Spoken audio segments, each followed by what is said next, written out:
Mr. Secretary General, I would like to ask you a slightly theoretical question. You have been very active both in the framework of the EU and now in a much broader and different organization like the OSCE. From a theoretical point of view, is multilateralism is the goal of multilateralism integration, federalism, or is it cooperation? Because these are very strong differences between the two organizations. Is the European Union a tool of multilateralism at all, or is it a way to overcome nationalism and to create a larger, broader, unified entity, which is not really a multilateral organization, but it is one organization? Which is more useful in the modern world today? My view is that you need both. And I do see the European Union as a model and as a path towards integration. We see, even from my current perspective, I see the European Union acting, or I was saying, trying to act, or having the ambition to act as a single actor within the OSCE, with mixed success. We see European Union as such is one of the key, if not the key driving force within the OSCE, because of their position, because of their contribution to the budget. We're not involved in financial issues. The only way I feel that is through the budget discussions, in fact, and the limitations we have there. But on the political side, I see that very clearly. But what I'm seeing is also the impact of lingering divisions and lingering problems within the EU. We had recently a problem of facilitating Serbian elections in Kosovo, and the European Union immediately they knocked at our door because they realized that because the EU is divided on the issue of the recognition of Kosovo, they couldn't do much. But an organization that is broad, that represents the whole regional communities, seen as having the legitimacy, then that could do it. So they came to us, and then we worked together, and then we managed to do it. But then the EU still has unfinished business also on the political side, and that's one area where they really, beginning from the way they operate in the Security Council or the United Nations. Multilateralism as such is good for a broader community, for a community where you can't have an aspiration, at least a short-term aspiration of developing common political goals, or where you can work on minimizing the impact of different security perceptions. Within the European Union, you don't have that challenge. The platform is much more advanced, it's much more developed, and in fact, the ambition should remain that of integration, also from a political side. So the two things are complementary as I see them.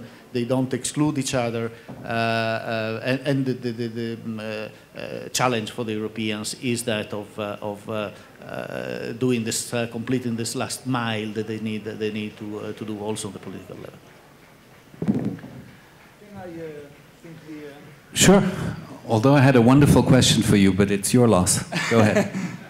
Well, let me respond to a question that you have asked Dan Pinto at the beginning about whether the Europeans are willing to pay the price.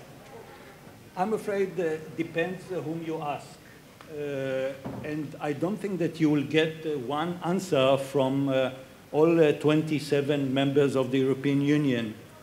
There's one keyword which has to be seen in the context of the question whether we are ripe, namely the Europeans at this stage, to move to a European further from the current crisis, ultimately to European Union, with all the difficulties that comes ceding sovereignty, which is an issue for itself. The keyword which has not been mentioned is the keyword solidarity. Are we, as Germans, willing to have a certain sense of solidarity with the Greek people? Or do we look at the process at this stage only from the economical, monetary viewpoint? And I think that currently there is not much solidarity among all European member states.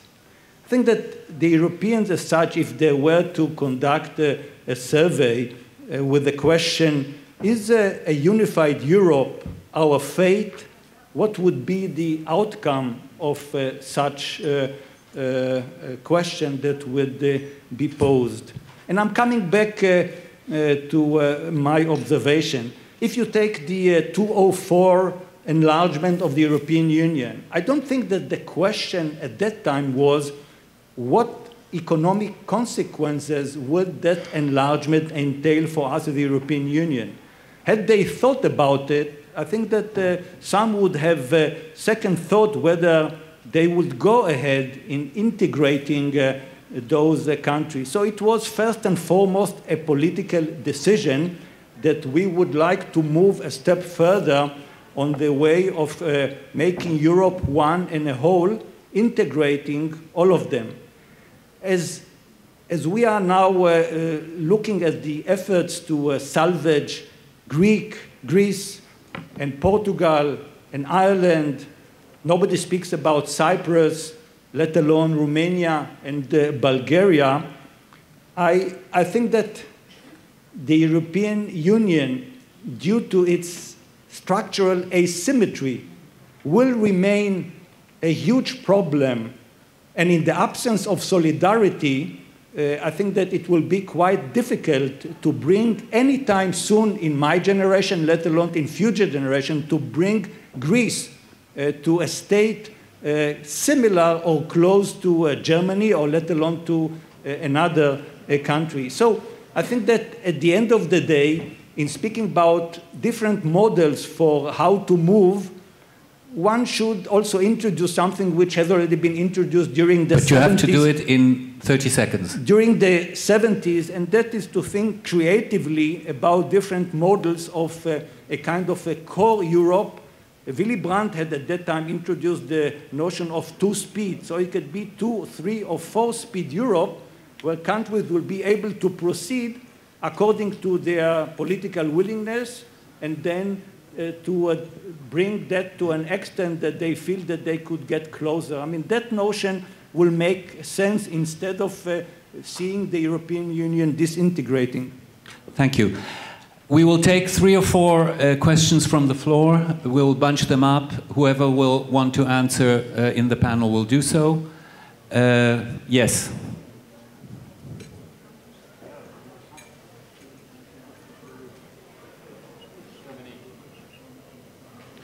Ah, okay. Insider privileges. Go ahead. One question to Ambassador Michaelis. Why, in 2000, did the speech of Joschka Fischer sounded so visionary, so full of confidence in Europe, and the present speeches of Chancellor Angela Merkel sound, in a way, much more German, nearly arrogant in terms of perception, and slightly provincial in terms of content? There are many ways to answer that contrast. One is the evolution of power within Europe. In 2012, there is much more Germany and much less of the rest. But there is also the fact that probably Germany itself, by behaving today as France behaved, let's say, in the 70s or in the 80s, makes herself less acceptable to the rest of Europeans. So in a way, if I were to summarize that, if Germany is perceived as a second France, it's the Gaullist British vision of Europe that will prevail. Thank you. Next, yes, young man there. Thank you, Ambassador Scheck, for the very interesting discussion. My question refers to His Excellency Secretary General from the OSCE. Do you think that Israel can serve as a positive actor with regard to the economical crisis nowadays in Europe, thanks to our strong economy nowadays in Israel? And if so, how do you see the future, the nearby future, in strengthening the economical relations between Israel and the European community? Thank you. Yes, behind you. Hi, thank you for coming today. My question is directed towards Mr. Wolf. Many economists argued coming into the euro crisis in the early stages that the only way to get out of this crisis would be through growth rather than through contractionary fiscal austerity policies, which some call fiscal consolidation and some call austerity. But we've seen now over time that both debt burdens have ballooned to unmanageable levels. Unemployment's rising. We see 25% unemployment across much of the Eurozone, youth unemployment above 50%, and clearly just is not working in terms of getting the debt burden under control. With the emergence of a lot of... Question. I'm getting the point, sorry. Yeah. As the elections have changed across Europe, and we've seen many people come out against the austerity policies, do you see the possibility of a shift in fiscal strategy as well as a monetary policy that might be more accommodative, maybe with higher inflation and more accommodative towards full employment rather than avoiding inflation? Thank you. Yes, sir. Last question. Okay. Thank you to all the panel members for addressing many of the on-the-surface issues in relation to union or dismantling. So what are the behind-the-scene issues that we need to look at? For example, EU being the biggest banking bloc versus IMF, World Bank, and economic investment vouchers coming to Europe to further add to the problems of the sensitivity of the union and dismantling. And what about other countries or trade blocs such as North America, free trade and tariffs countries like Canada, US? How would they favor or disfavor the breaking up or the union of EU? Thank you. So now we have 8 minutes. We are very strict about timing here.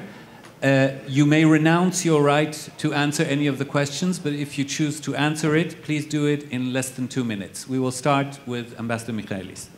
Yes, the question about the position of the Chancellor, it's not because she's sending me my paycheck, but I know how she feels about the Euro crisis. I know how she thinks about the future of the European Union, and on that basis, I cannot agree at all.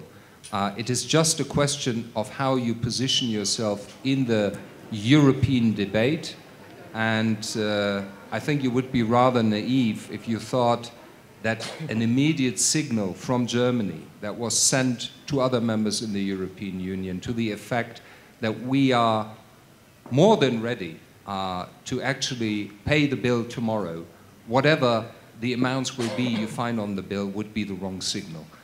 It would be a deadly signal for anybody who holds political responsibility in Germany against also, I admit that, media portrayal of other member states in the European Union in Germany that is not very favorable. You know, e.g. Greece, for instance, so that many Germans get the impression they are basically living from the money that we are providing in the terms of a rescue package. This is not the truth, of course, but it is something that is part of the political reality, and I think you have to find the right language, you have to find the right tone, and I've presented a quote from the Chancellor. I think that's a very important quote about how she looks at the question of addressing the issues in the context of moving towards further integration. And I very much believe that is the line she would like to take. Thank you very much, Ambassador. Diana? I would just like to clarify 2 points, especially here in Israel, outside of Europe. When we talk about European enlargement, to the 27, and we're constantly talking about 4 countries that are producing this major crisis, let me as a historian give you some dates. Greece became a member of the European EEC in 1974. Spain, I believe, in 1985. Italy was one of the founding members of the entire European project. Consequently, we're talking about structural transformations that are not linked to the enlargement of the 2000-2004 period. And we're talking about core problems that are at the heart of the entire European continent. And if I may just take 1 second to disagree with Shimon Stein, it's not so much an issue of people not wanting to support with solidarity the Greeks, but it's the notion that solidarity might become a leading virtue inside each European country, and no one is eternal, not even the Chancellor. And the current electoral mood in Europe seems to be swinging in the direction of more solidarity and perhaps a more modest lifestyle. And this will change the situation. Thank you. Shimon, 2 minutes. Even less. I'll be brief in my comments and stick to what I've said. I agree with you. What I meant to say that at the end of the day, the major political decisions were politically driven and not economically driven, and that should stay so, notwithstanding the economic hardship that some countries do undergo currently. Unfortunately, as I said, I don't see currently a political leadership that is willing to bite the bullet and confront the European population with some realities rather than look for the next elections, look also into the future and be willing to pay a price, even if it is a political price, for the sake of the unification of Europe, which is Europe's fate at the end of the day. Thank you very much, Shimon Stein. Martin Wolf. 2 minutes to discuss austerity, consolidation and growth in... No, 2 minutes to charm the audience, that's all. No, I'm going to do the 2 minutes. Okay, I will make 4 points. I think it's 4 points. Might get down to 3. Okay, 1, we haven't been able to discuss this, but I do fundamentally disagree on absolutely central points on the analysis, which is the core underlying analysis of the German government and the German establishment of the nature and underlying drivers of this crisis, particularly on whether it's fundamentally a fiscal crisis, and of the role of German policy itself and German economic behavior in being part of the cause. That's number 1. I can't say more, but that's crucial. Because it's crucial who's at fault. 2, if countries in enormous difficulty with large structural external deficits are to eliminate fiscal deficits as well, they need to improve competitiveness and they need strong external demand. If external demand, which for them means to a very considerable extent the rest of the Eurozone, inevitably, is as weak as it is now, the whole Eurozone is going into recession, the chances that they will grow out of this are basically 0. That's just a prediction. So yes, the question of ECB policy, which I regard myself from a technical point of view as a scandal, and the question of macro policy in the core of the Eurozone is central to getting out of this, whoever caused it. 3rd, if you cannot finance your debt and no one else will help you finance it on a large scale, this gets down to the question of solidarity, how much support is reasonable, we can discuss that. You have to go into austerity. There you have no choice because you can't borrow more. Unfortunately, austerity of this kind, what we're seeing in Spain now, will fail to achieve its targets in reductions of fiscal deficits because the economy is going to collapse. It's predictable and will happen. And as a result, the fiscal deficits won't shrink very much. And they are going to end up defaulting. And if you think you can support a European welfare state with a government that can't finance your debt, dream on. It's not going to happen. This is really a big crisis. If governments of democracies can't finance their states without default, you have a really big crisis. And that is, I think, likely to happen to major states. And the final point, obviously, is, in my view, and that's the point I made yesterday, without major changes in strategy of the system as a whole, for which everybody is responsible, there is an economic crisis coming which will not prove easily managed on the current course. Thank you very much, Martin. And very naturally and rightly, the last word comes to you, Mr. Secretary General, since you are heading an organization which is fundamentally a very optimistic one. So please, the final word. Thank you very much. And I will react to the question on contribution of Israel. And in fact, this is also partly the sort of issues that we discussed in the last couple of days with the authorities here.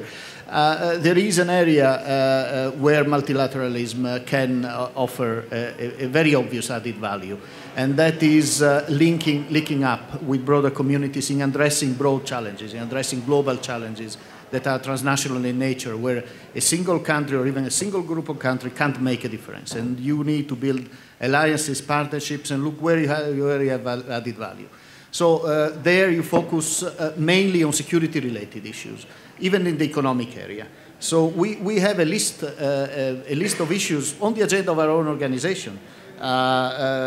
It's issues related to good economic governance within countries, related to democratic transitions, and try to apply tools that we're developing to assist the democratic development of our countries. But then also more specific issues like financing of terrorism, certain environmental issues, cybersecurity, or trafficking in various aspects, and combating organized crime. So there is a long agenda. And there are two modes of operation. One is Israel vis-à-vis the OSCE community and the larger European community as a whole. Secondly, using the tools that this community has developed to develop a dynamic of cooperation within a specific region, that would be the Mediterranean region, also to foster cooperation regionally among countries of the region and the countries of the organization in addressing these very issues. Well, thank you very, very much, all of you, for your patience and attention. Thanks to our panelists. Diana, last year we solved the Jewish communities. This year, Europe. Next year, the world.